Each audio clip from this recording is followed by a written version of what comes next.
It's not about putting out a calving tub per se on the day that the calves start hitting the ground. It's not that it wouldn't help, but we're way behind the 8 ball. Hey, welcome back to That Ranching Podcast, where you join us around the kitchen table to talk about real topics and real opportunities for folks in the ranching industry. I'm Trevor Greenfield, founder and co-owner of Riomax. And joining me this morning is Daryl Paskowitz and Twain Manning. Daryl, on the side, ranches in the short grass country of southwest Saskatchewan. He was in ranching long before he joined with Rio. Twain, on the other hand, has worked on his grandpa's feedlot since he was knee-high to a grasshopper. So thrilled to have these folks joining us at the kitchen table. Today's question is, how does Riomax help with calving? And how does it compare with other calving tubs on the market? Let's kick that off in terms of year-round, looking at it, like zooming out, Daryl, a little bit, year-round nutrition. Riomax is looking at, if you want a trouble-free, maximized chance of success for calving, we need to be getting those cows on Riomax and keeping them out there year-round. The cows need to be in good condition coming into calving, and their levels, minerals, vitamins, trace minerals, we need them all in tip-top shape. That is the fundamental start of a successful calving. It's not about putting out a calving tub per se, on the day that the calves start hitting the ground. That would be kidding ourselves. Yeah. It's not that it wouldn't help, but we're way behind the 8 ball already, trying to bring levels up, improve digestion, increase the content of the animal at that point. What would you say is the latest for the listeners here that you'd, if you have the option, what's the latest you'd want to be putting something out to be having the biggest impact on calving you can? Like if you're not on Riomax right now and you're looking at this, listening to this, what's the latest you can get started? Well, I think you can make a big impact by starting in the last trimester, 90 days prior calving. That's going to definitely bring them cows up and get things ticking pretty good. Yeah, well, that kind of brings us into the let's talk about third trimester nutrition. Why is that important, Twain? Yeah, appreciate that, Trevor. Third trimester is, you could argue, one of the most essential parts of a calf's whole life, or the most important parts. In the third trimester, the last 3 months before the calf is born, that's when about 70% of that calf's growth happens. And it's when about 95% of the minerals are transferred from the cow to the calf. So what that means is what happens in the third trimester really sets its trajectory for the next, really the rest of its life, but especially through weaning for that following year. And we've been, Trevor, maybe you want to talk a little bit on the bucket analogy that Dr. Hall shared with us. Yeah, well, it's in that third trimester, as Twain said, it's important to get the minerals and the vitamins and everything into that cow, the mother cow, so that she can then pass it through to the fetus. And if we don't do that, we have a problem. So we think of it as a bucket. That calf has a mineral bucket. And if we're managing that third trimester nutrition for the mother cow, that will flow through to the fetus through the umbilical cord. So, and with Riomax technology, it ensures that those trace minerals, for example, get into the blood so that we can then fill up that calf's mineral bucket. So, Twain, back to you. Can you maybe walk us through what that looks like, a calf hitting the ground with a full mineral bucket versus a calf hitting the ground in March with a half full mineral bucket? No, that's good. And Dr. Hall, he's used to work at Utah State University. He's done thousands of liver biopsies on cattle across the U.S. and Canada.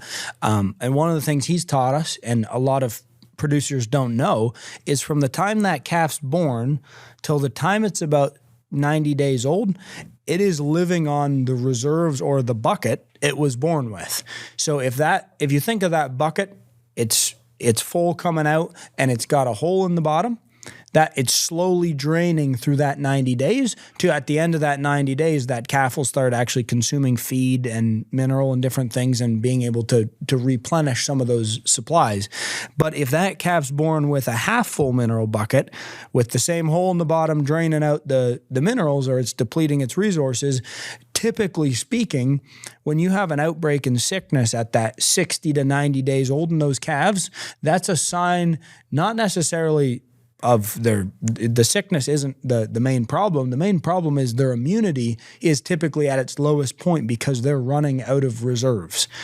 So when we, not to say you're never going to have to treat a calf on Riomax, but when we do have guys that, you maybe have a cold snap and you have a couple calves come down with scour or something like that, if that mineral bucket's full in the rest of those calves, their immunity is high enough to resist the disease and they're not as susceptible as a calf with, say, a depleted bucket. But I don't know, is that very helpful? Yeah, and thanks to Dr. Hall for doing thousands of liver biopsies, and and then looking at the impacts and the financial impacts of a depleted mineral status in the mother cow and the flow-on effects, negative, or a sound mineral status in a cow and the flow-on effects positive. But Daryl, maybe you could speak to us a little bit about when we're in the thick of calving, those calves are dropping. We hear a lot this term calf vigor, or you hear the calves are lethargic. Not Riomax calves, but can you maybe walk us through what that means and why that matters? Yeah, good. That's the key. That's a first step. Is a good calf vigor. As they say, a calf never gets over a good start. But when we have the cow in tip-top shape, that gives the calf the best chance of hitting the ground, literally running. We want these calves jumping up we often hear guys saying within very few minutes, these calves are up nursing. We don't want them laying around. If they're laying around and it's cold and they're not getting up for half an hour or an hour because their immune system's compromised and they're coming out weak, especially in cold weather. You get to selenium deficiencies, different things cropping up that will absolutely impact your mortality rates, your vigor, and you do see further disease outbreaks through calving as a result as well. So, if we don't have a calf jumping up, we don't have that vigor, it's likely that they don't get the colostrum soon enough. And the colostrum is a passive antibody transfer from mother cow to that calf. So if that calf is already immune compromised, and then because it's that way, it doesn't get up fast enough, and then it doesn't get the colostrum, now these negative compounding effects are starting to stack up. Do you think, Twain? Yeah, absolutely. I was just going to mention to Daryl's vigor comment. We had a old rancher we were working with down in Mississippi. We were out on his ranch, and we were asking him about what he had seen as far as, like in the tubs, and we asked about calf vigor, and he said, man, them things are piss and vinegar when they come out. He said, if you don't catch them within 2 hours, he said, I got to get the hired man out. He was kind of a bigger fellow. He said, I got to get the hired man out here to help me tag them. So it's just an indicator of, like you say, if we get the right start, that's all that really counts. So we've talked about the vigor and the immune status and the ability of that calf to fight disease challenges off from the inside out. Then let's talk about some of the common diseases that during this calving season that plague cow herds or calves. So let's talk about scours, calf scours. We all know it. It's whether it's a bloody scour like a coccidiosis or cocci, or Salmonella, E. coli type scour. It's a headache. It's a pain for these ranchers in the springtime. And let's talk about that, Daryl. Yeah, it is a huge. Everywhere you go, somebody's at one time or another has fought scours. It's not something that's rare necessarily or a geographical location only in one or two spots. This is widespread and it's a big problem. What we can do with cattle on Riomax is really reduce that way down. You may not have 100% scour-free days from here on out once you get on the tubs, but what we see time and time again is that it's greatly reduced, or in some cases completely eliminated. The guys aren't seeing it anymore, and they fought it for potentially years in the past. We often know that when we're seeing bacterial scours, which E. coli happens to be, I think, the leading cause of bacterial scours, that when we have cattle on Riomax, we know that the moment that animal consumes Riomax, we've got the Riomax yeast for one thing in there that is tying up as soon as it comes in contact We've even done that in the lab, haven't we? And got the video footage of it within seconds, tying up and agglutinating, contacting and sticking to that E. coli, rendering it useless. It gets tied up, flushes out the back end of the animal. That's one of the most powerful ways to fight that, isn't it? Well, what you said is we're not saying you're never going to have a calf with scours again, because there's weather events and different things that happen. But I know we had a rancher up in Canada, and he had been previous year, they had health issues to no end. He was treating 5 to 6 calves a day. And I think his herd he had about 300 cows. So not that many cows, and they're treating for a whole month. It was 5 to 6 calves a day. They were hauling them to the vet for IVs. Not only the financial impact, but the emotional impact and the labor side of it, the just complete headache when you could just be focusing on just calving. And the year he switched to Riomax, he said they were down. They had a couple scoury calves they treated when they had a cold snap in April, through calving. But with that, just to reduce it down, and then the calves you do have to treat are that much more responsive because their immunity is that much higher. It makes such a difference to the overall operation in a year. So, Daryl, you've talked about the reimmune yeast serving to tie up and flush out the scour-causing bacteria. And then in addition to that, we have the DE, diatomaceous earth, just one of the ingredients that goes after scours, and that is more of a mechanical kill focused on both internal parasites but also coccidiosis. And so when you have coccidiosis, you have bloody scours. When you see blood in the manure, that is a bad sign, because what is happening during coccidiosis is you getting permanent damage to the absorption capacity of your critter, of your calf. Right. If you think of the villi and the intestines, like little finger-like objects, they are permanently impaired through coccidiosis. So treating scours is not just a nice to have, it is essential for the profitability of a ranching operation. But that the combo between reimmune yeast and then the DE and then feeding the immune system is a home run, because we're working on so many different fronts. We're cutting a very, very wide swath versus just going after one strain of scours. It's good what you say, Trevor, like the permanent damage side of it, because I think as a rancher, I'm sure you've experienced it, but if a calf gets scours, even if it's treated and it recovers, typically that animal is noticeably lighter at weaning, or you're going to have further health issues with the animal. Those, like you say, that lasting damage shows back up. And if you have 10% of your herd that you're treating for scours, you come into weaning and all of those calves are 20 to 50 pounds light. It's a massive financial impactor there again at sale time. Yeah, an old nutritionist explained it to me. He said, if you think of those finger-like objects in the intestine, and with cocci, if you reduce the height, like if you chop your fingers in half, you've reduced the nutrient absorption capacity of that calf ongoing. So having the right tools in the toolbox to go after not just one, but bacterial scours as well as coccidiosis is a very powerful thing for folks to have. The question comes up, do we use biomass or MOS, which stands for mannan-oligosaccharide, long word, which is a yeast cell wall? The answer is yes. MOS is in every product we have on the tub side as well as our paste. But more than that, rather than just a yeast cell wall, we include the whole yeast cell. So if you think of a yeast cell as an apple, we're including the skin, the meat, the pits, the core, everything. Whereas folks that are using MOS alone, and nothing wrong with MOS, good product, they're just utilizing the yeast cell wall.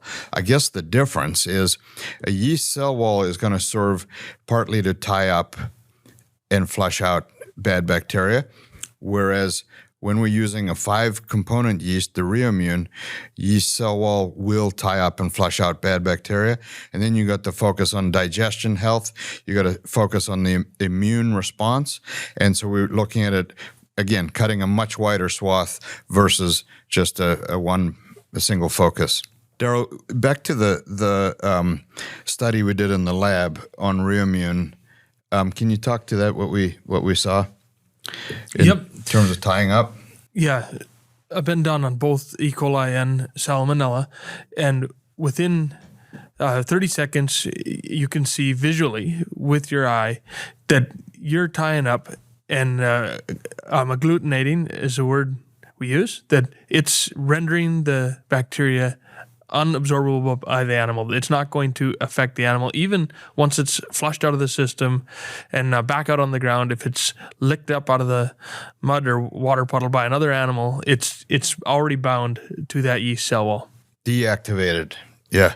Neutralized. It's pretty awesome technology. And of course, all natural versus using a chemical or a drug approach. So one of the topics that comes up quite a bit during calving is cows cleaning.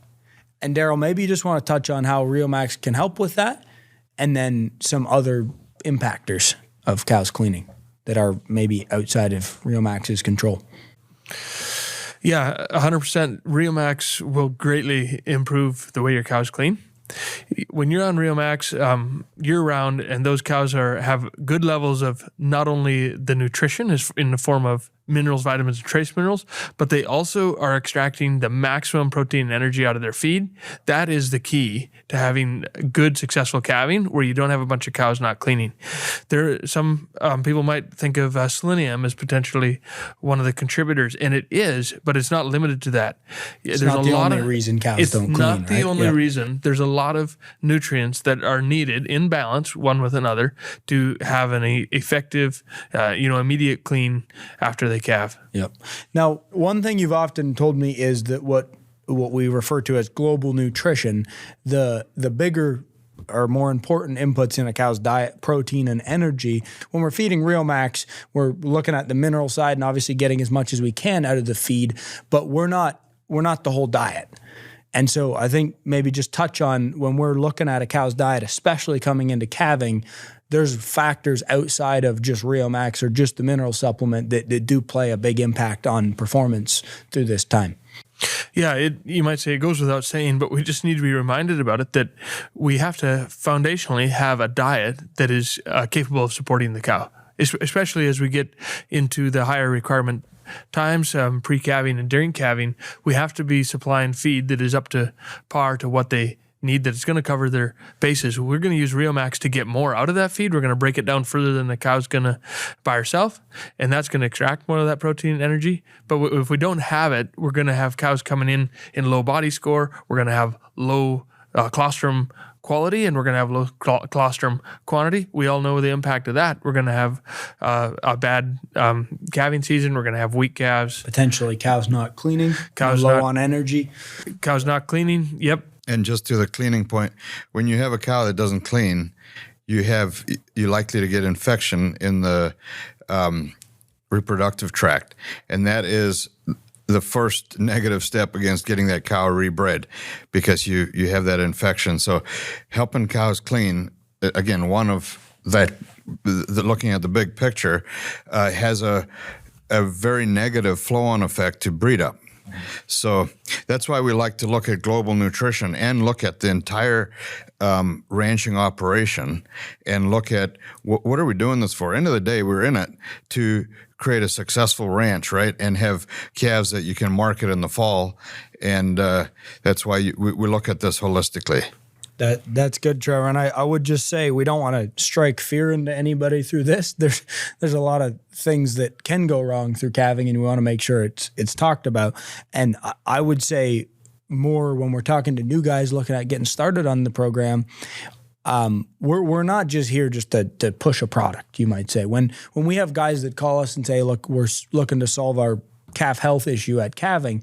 The reason we're talking third trimester and year-round nutrition is because we're not, I mean, quite honestly, if you call in to solve a calf health issue and you're calving, we're going to have a serious conversation because we've missed quite a lot of that. And to have a really solid impact on your calving season starts well before calving, and really that that third trimester all the way into breeding is a critical 6 months in that cow's year that have massive financial impactors over the whole operation, would you say? Yeah, so it comes back to what is the net result of this whole focus on calving, and what does it look like in terms of profitability or lack of profitability for the rancher?